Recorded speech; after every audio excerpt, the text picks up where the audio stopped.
எங்க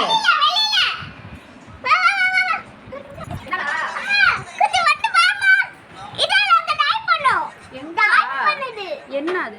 இல்ல ஆமா. ஏய் என்ன எப்பறா? நான் ரைபாவா நான் வரந்து பார்த்தேன். ஒண்ணே பாக்குறதுக்காண்டி நீங்க வந்திர கூடாது. ஓகே எங்க மாதிரி ஃப்ளை போடுது. பிடிச்சு இங்க பாருங்க. பிடிச்சிருக்கான் பாருங்க எப்படி. கைய பாரு எப்படி பிடிச்சிருக்கானே. அவன் ஒரே ஹாப்பி ஆயிட்டான்.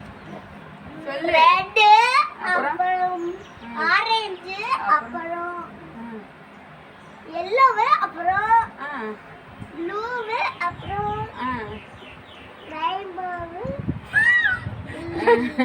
ஒரு கலர் இருக்கா? பிங்க் ப்ளூலாம் சொல்லவே இல்ல. பிங்க் ப்ளூலாம் இல்ல. வயலட் இருக்கு பாரு. லாஸ்ட்ல பிங்க் தெரியுதா? அதுக்கு மேல பிங்க்குக்கு மேல